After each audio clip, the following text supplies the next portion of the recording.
Hey, Ed here. Lessons from my mentors. Thanks for tuning in. I know you can tune into a lot of different programs. There's so much great content out there. And so I appreciate the fact that you fit it in. Commercial free, sponsor free, all that kind of stuff, just pure content. So on this episode, I want to talk about a lesson I learned from my mentor back in 2004, 6, Kevin Roberts, CFO at the time of university hospitals. And he talked to me about titles and influence. And I want to talk about that because there's this trend going on right now. And let me make this one caveat. I speak in generalities. There are specific examples where it doesn't apply to. There are specific organizations that do things a certain way because that's the way they're wired. But I'm giving you some general guidance and you take it for what it's worth in your particular situation.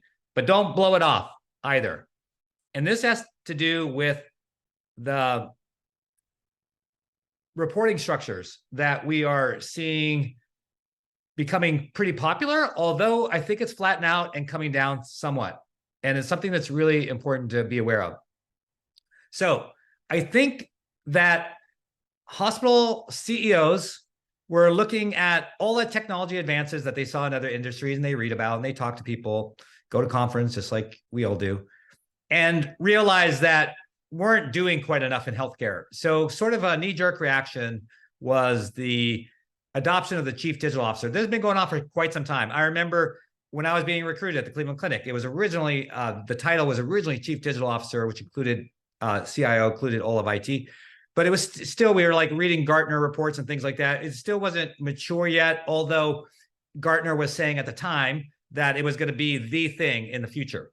And so we saw that to a certain point, right? I do think we've plateaued as of end of 2023. I think we plateaued a little bit. I think it's going to go down, but could be wrong. But that's where we are today. So the predictions were made about 5, 6, 7 years ago that it would be very predominant. And it did become more predominant, but has since backed off. But I think that was one of the reasons in healthcare was, you saw the trend in other industries. You got a little frustrated with your current state of IT because it wasn't moving really beyond the EMR.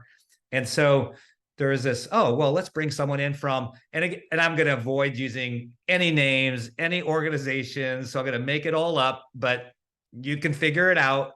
But they went to a lot of different organizations outside of healthcare to try to find the answer, the chief digital officer. And then it came in many reporting structures. Sometimes it was separate from the CIO. And I know because I talk to a lot of people, and it's not this case in every situation, but there's a lot of misalignment. One has great ideas, strategy, digital. The other one's responsible for implementing, supporting, all that kind of stuff. And they didn't always see eye to eye, cause lots of conflict. And conflict's good, right? Healthy conflict makes everyone better, the organization better, but in many cases, not so positive. Then they had the CIO reporting to the CDO. So I'm telling you right now, and I know it's going to be hard to hear, if you're a CIO and you're a healthcare CIO and a CDO is brought from the outside of healthcare over you, that's not a good sign. That is a very bad sign. And again, you may like it, enjoy it, and the person may turn out perfect. Probably did, okay? But I know situations where that's not the case. And so you need to really think, what is the message the organization has just sent to you? Now, you may be fine with it. There may be still traditional CIOs, I know there are, and they love that because they just want to get the trains going on time and they want to do the data center and the cloud migrations and things like that, and you love them to death. And so there's few old school CIOs left, and they have no problem with that because they don't want to deal with the forward-facing things anyways. So if that's you, then be good. If you're one that someone from the outside is put on top of you and you have, you think you could do that or be the strategic CIO and stuff, then they've sent you a very important message that you should understand and take action therefore. So that's a really key point right there. So many of the CDOs that came in like that have left. And again, they're lovely people. So I'm never going to say anything negative about them because I don't have anything negative to say about them. I'm just saying they came in. Healthcare is different. Not that you can't adapt to it and all that kind of stuff, but it's different. And they left. It's frustrating, right? Because it's not like in retail or some other verticals where decisions are made quickly and you're used to, okay, we need to make a decision, we do ROI, we get funded, and you're off and running in 30, 60, 90 days. Healthcare, 30, 60, 90 months. I'm being facetious, of course. But I think you get the point. So they get kind of frustrated. And then the decision-making isn't always as clear in healthcare as it is in other organizations. Other organizations, again, they have a strategic imperative. Their stock has gone down. They want to venture into APAC, wherever. They make decisions.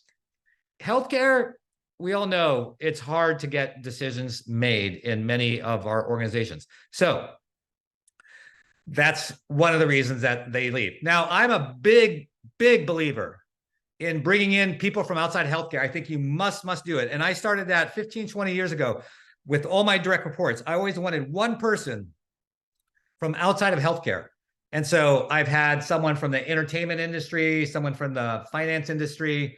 So my goal was always, I didn't always achieve it because I'm not going to like displace someone who's good just to, have that one person on. But when I had a chance to interview new people, I always like trying to get one person from outside of healthcare. I just think it makes us better. You get a lot of great ideas out there. And then you mentor them and you mature them and they get to know healthcare and then they're ready to step up, become CIO, CDO.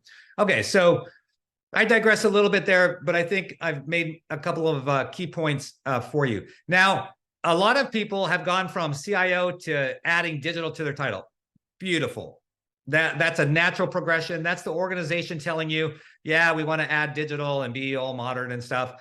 Okay, everyone else is doing it. And you've done a great job as CIO. So we are conferring you as both. That is awesome. That's the organization telling you, hey, we need to move forward. We need to accelerate. Let's do some more engagement. Let's catch up to other industries. And we think you're the person to do it. That's lovely. So when I see that, I think it's awesome. Now, I personally believe that we don't need chief digital officer if you have a really good CIO. So, but again, when you morph the two together, that's fine. I just think the word digital is going to go away. Like the word e-commerce. We probably had e-commerce directors, VP of e-commerce. I'm sure we did. We probably had webmasters. We definitely had webmasters. We've had titles come and go, kind of shoot de jour.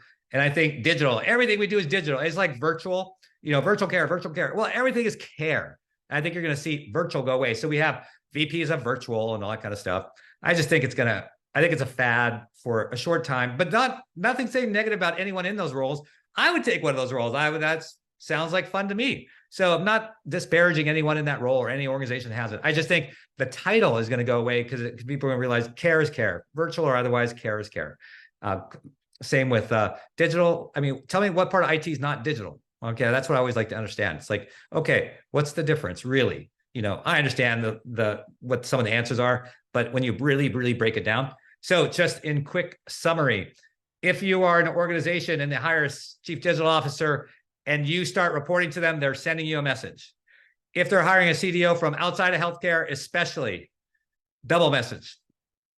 The best thing to do is for you to demonstrate that you're fully capable of being digital as well.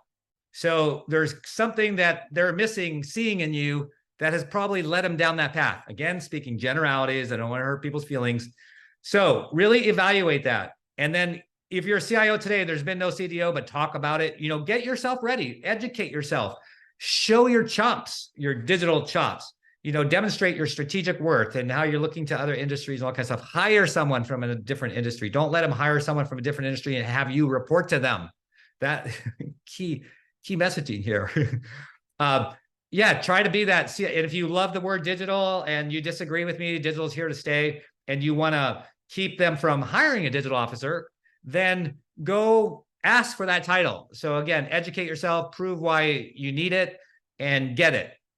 So that's really key. And even if it's title only, I know a few of my friends, they got the title, nothing's changed in their role, but they got the title, and that really shows everyone, hey, they do it all. And that's the way it should be. I really believe that. We have a lot of strong CIOs out there, and I'm hurt actually for them personally when some organization brings in a CDO from outside healthcare over them when they're fully capable and have demonstrated over the years, time and time again, that they know what's up. So that's why I'm telling you, they're sending you a key message. And there's things you can do about it. Like I said, show your worth, show your value. You need to promote yourself. I talked about that, I think, in an earlier episode about branding, brand or be branded. You got to do it. There's still people, it cracks me up. I know I'm going way off tangent here, but that's the beauty of these videos. But people say, oh, don't brand yourself. You know, you're being stuck up. You're being egocentric. You're a narcissist. Meanwhile, they get passed over and passed over. There's nothing wrong with showing how you and your team did some great things, you know? And so just always include your team. Try to drop the word I and include your team. And you were part of that team and you're the common denominator to that team. And that's how it works. There's nothing wrong with sharing that news. There's nothing wrong at all. All right. I think I pretty much covered it. I'm probably going to write about this topic because it's really sort of controversial right now. And a lot of people have a lack of clarity on it. And I'll certainly always unafraid to jump in the fray and weigh in on it and share my opinion. But, you know, the last thing I want to end with is that the fact, again, thank you for watching. And just to let you know, I appreciate you. I appreciate what you do. I appreciate you going out there every day. It's not an easy job being a chief digital officer or a chief information officer or any role in healthcare, really. And it's a calling, it's service. And to you, I really appreciate the fact that you would dedicate your life to that. All right. Thanks for listening, and we'll talk to you again next week.